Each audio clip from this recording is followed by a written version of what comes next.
What's up, Green Bay Packers fans? Welcome back, and as always, thank you for joining me. My name's Paul Brettel. Today, we're here to discuss my big takeaways, key numbers you need to know about from the Green Bay Packers' performance against the Minnesota Vikings. But first, hit like on the video, hit subscribe on the YouTube channel. I do greatly appreciate it. You can follow me over on Twitter at Paul_Brettel, and you can find all my work over at Packers Wire. So, as I said, we do this weekly, have this in article version up over at Packers Wire. It's behind the numbers, the key stats, key figures that you need to know about from the Green Bay Packers' performance. So let's dive in. Let's start with Jordan Love, 125.3 passer rating. I mean, if you want to see how far not only Jordan Love, but this Packers offense has come, go watch the Vikings game from week 8. Go watch Sunday night's performance. Just a massive, massive leap, again, for Love, for this Packers offense. You know, in a must-win game to keep their playoff hopes alive, Jordan Love played at an extremely high level. He finished the game completing 24 of 33 passes at 7.8 yards per attempt with 3 touchdowns and that passer rating of 125.3. As they do, the Minnesota Vikings sent a variety of blitzes, disguising where they're coming from, disguising the coverages. That's what this Brian Flores defense does. Minnesota entered the game with the highest blitz rate in football at 49%, nearly half their snaps over the course of the season. They've sent some form of blitz. But Jordan Love, the offensive line, handled it extremely well. And as this game was unfolding, I thought back to a couple of weeks ago, I think it was before the Chiefs game, where quarterbacks coach Tom Clements discussed where he thought that Love had shown the most growth, the most development, at least up to that point in the season. And I imagine it's still true. But it was with his decision making, specifically knowing where his check down was when the pressure was coming. And I thought what we saw from Jordan Love against the Minnesota Vikings was a perfect example of that.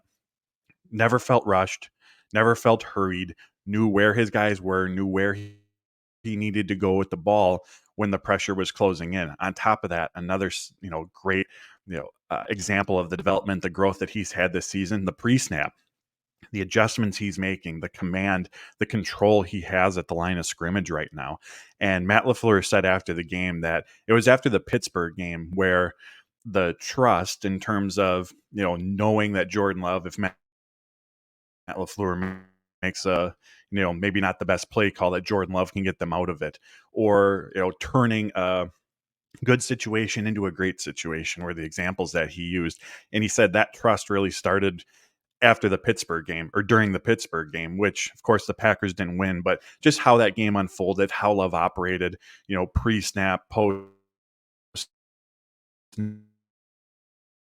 snap in that game was a big turning point as Matt LaFleur really started to take off. It was week 11. It was that next game against the Los Angeles Chargers where things for this offense really started to take off. So Matt LaFleur pinpointed that Steelers game as a turning point for Jordan Love and this Packers offense. Back in week 8, or just a few days ago, when Adam Stenovich was talking about the Packers week 8 game against Minnesota, he called that the lowest point for the offense. They had just 3 points at halftime, finished with just 10 total. That was their 4th game in a row that they had lost. But now they've gone from that to, this looks like a team that if they get into the playoffs, this isn't an offense that you want to be going up against right now. So just a very, very good performance from Jordan Love in key situations in a big game, in a playoff-like game, nationally televised. Again, the Packers had lost, they would have been eliminated. So massive performance, really, really well under pressure, still able to generate chunk plays. And like I said, from start to finish, and I know there were a couple missed opportunities, and one where he's under heavy pressure, that throw to Malik Heath in the end zone. You would like to see Bo Melton make that catch on 4th down. But overall, from start to finish, Jordan Love just in complete command, complete control, and he is playing really, really confident football right now. Next up, 59 receiving yards for Justin Jefferson. On top of that, Jordan Addison had just 28, and KJ Osborne didn't have any. Obviously, Justin Jefferson garners the attention, understandably so. As Matt LaFleur said this past week, he considers him the best receiver in football. But Jordan Addison and KJ Osborne came into this game with combined almost 1,400 receiving yards, 28 touchdowns. Like, this has been a dynamic Minnesota wide receiver group, in addition to what Justin Jefferson brings. And I know they've obviously had their ups and downs at the quarterback position since Kirk Cousins got hurt, but collectively as a team, this is still an offensive passing game that came into Sunday's game ranked 6th in yards per pass attempt. Like, they still have shown the ability to be able to generate big plays through the air. But the Green Bay Packers defense, credit to them, credit to Joe Barry. And I know several players afterwards, Kenny Clark, Quay Walker in the locker room, uh, they gave their credit to Joe Barry. Matt LaFleur did afterwards as well for the game plan that he's called. And coming off of a rough couple of weeks for this Green Bay Packers defense, just a massive performance from the secondary. So first off, credit to Corey Ballantyne and Carrington Valentine. I believe Valentine allowed just 3 receptions on 6 targets. Corey Ballantyne allowed just 3 receptions on 9 targets for just 33 yards, had the interception, I think 2 forced incompletions. These two did a really, really good job, and they've shown this all season, but they did a really, really good job at challenging the Vikings wideouts. They were playing pretty fearless out there, and to help the secondary, or excuse me, before I dive into that, also say Darnell Savage, I think having his wasn't flawed by any means, but I think having his presence on the field pre-snap from a communication standpoint, and that's something I've talked about on here previously. Leadership, communication, those are 2 elements that Darnell Savage, safety coach Ryan Downard, Matt LaFleur, that they've talked about often this season when discussing Darnell Savage. And I think having Savage's experience, his presence on the back end pre-snap, just from your communication, make guys are positioned. I do think that was a factor. Of course, it wasn't everything, but it was something in this game. I don't think it's a coincidence that in Darnell Savage's first game back, things, at least from an operation standpoint, looked a little bit more buttoned up. So great job by the in a matchup where they were shorthanded, in a matchup against some playmaking wide receivers. But the secondary's best friend is the pass rush. And the Green Bay Packers pass rush was absolutely dominant in this game, which absolutely helped Valentine and Ballantyne. According to NFL Next Gen stats, Nick Mullins, Jaren Hall, Vikings quarterbacks were pressured on 50% of their dropbacks. The Packers had 13 different players generate at least 1 pressure. They came away with 14 quarterback hits, along with 4 sacks. Just an absolutely dominant performance from the Green Bay Packers pass rush. From a pressure standpoint, Rashawn Gary, Preston Smith, Kenny Clark led this Packers team. That's what you need. Big games, big moments.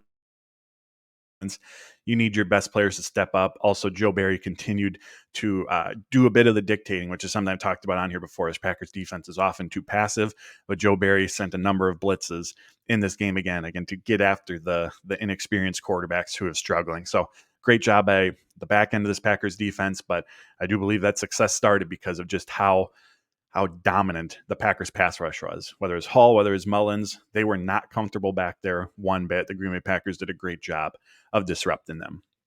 Aaron Jones, 120 rushing yards, averaged 6 yards per rush. The Vikings came into this game, their defense allowing just 3.7 yards per rush this season. That's the 5th lowest rate in football. However, Aaron Jones rushed for that 120 yards, 6 yards per carry, as I mentioned.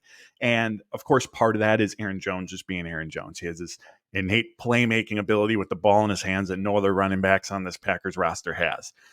But when you compare his performance this week compared to Carolina, another 100-yard outing, I felt that the offensive line this week against Minnesota did a better job of creating running lanes for him.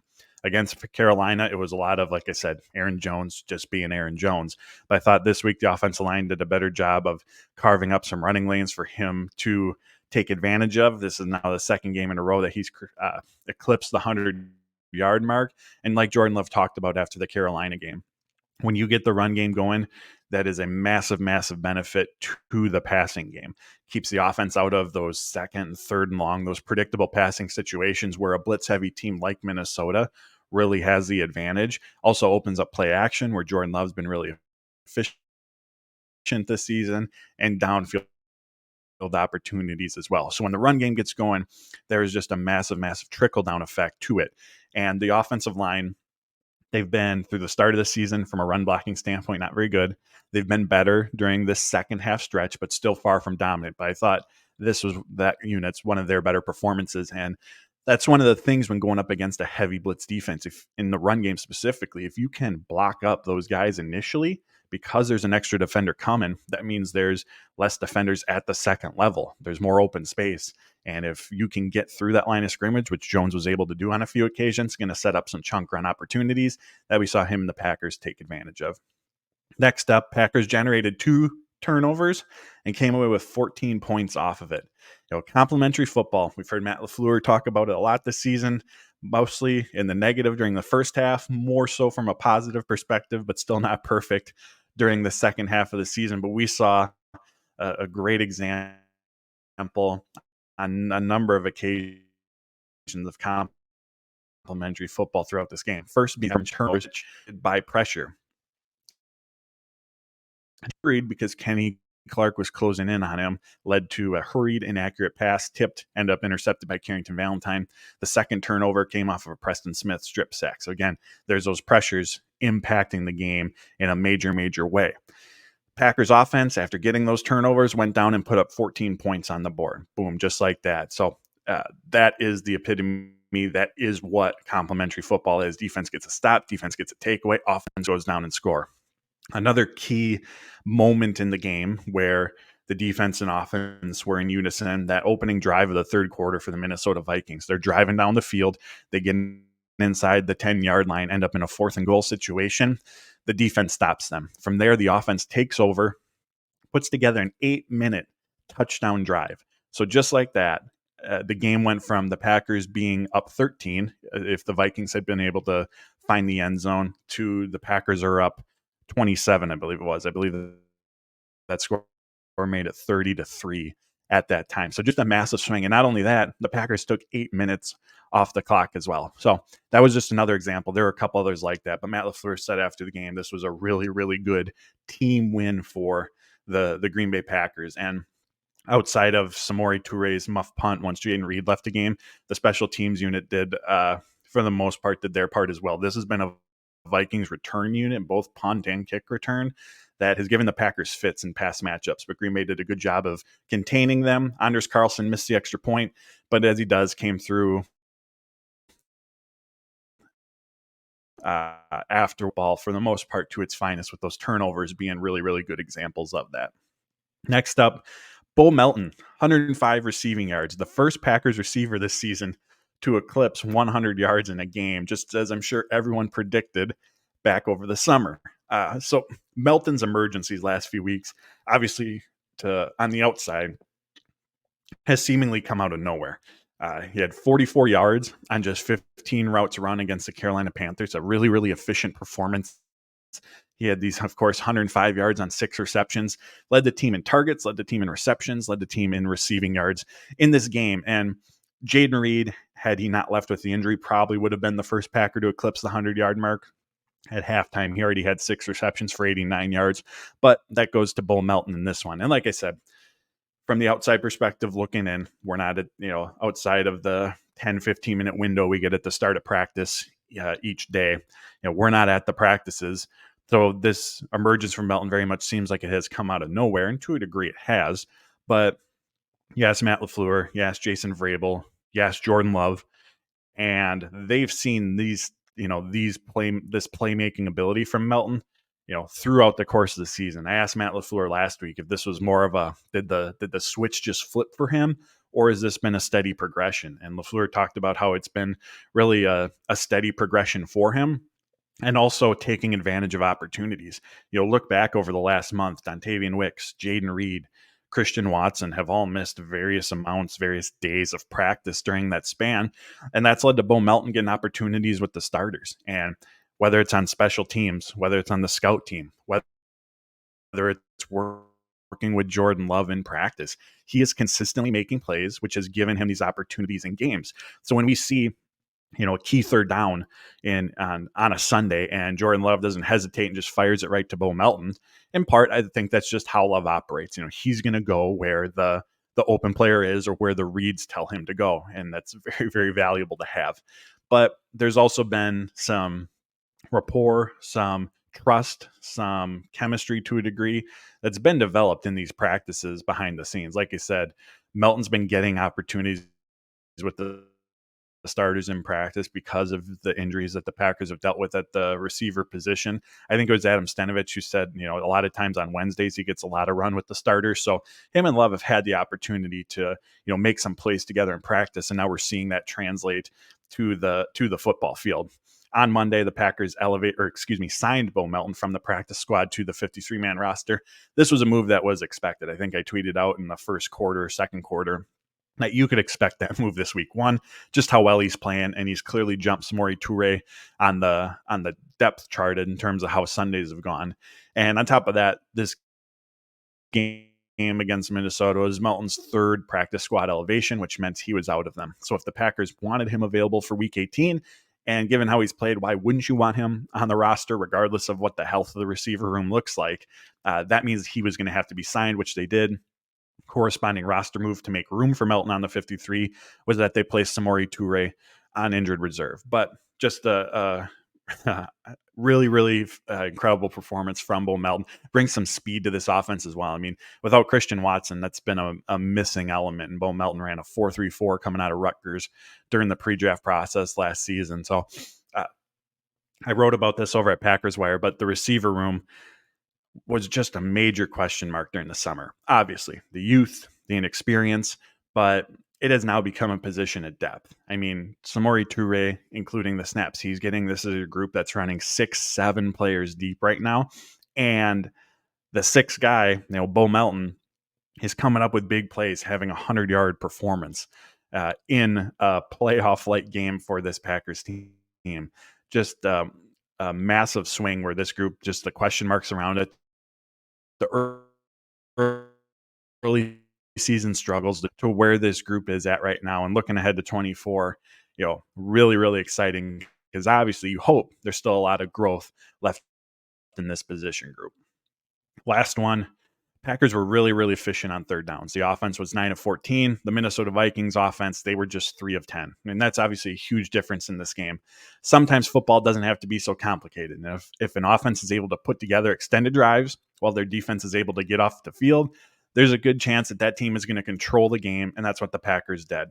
Like I said, Packers were 9 for 14 on third downs. Minnesota just 3 for 10, and that played a factor in the Packers dominating the time of possession. They held the ball for over 15 minutes longer than what the Vikings did. And again, you're going to win a lot of games doing that. Lastly, of note, Packers were 2 of 4 in the red zone. Vikings were just 1 for 3.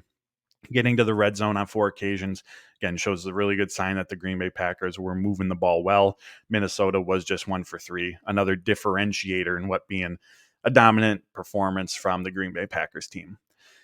Oh, one more, actually. The offensive line. I thought we were on the last one. Offensive line play. And I know I've touched on that already with, Jordan Love in the pocket, the Aaron Jones averaging 6 yards per clip, totaling 120 yards. But I wanted to, in this article, give the offensive line its own section. So according to Pro Football Focus, Jordan Love was blitzed on 76% of his snaps. Like I said earlier, the Vikings defense was the most blitz-heavy team in football, but that's even for them kicking it up a number of notches, going from an average of 49% a game all the way to 76. They were really trying to get after Jordan Love, and have to think that given Love's body of work during the second half of the season, teams are maybe going to stop doing that so much, because this Vikings team isn't the first one to blitz Love. He's been, since week 11, the most blitzed quarterback in football, but he's been really, really good against it and just picked apart Minnesota against the blitz. He was 18 of 25, 200 yards with 2 touchdowns when blitzed against the Vikings. Just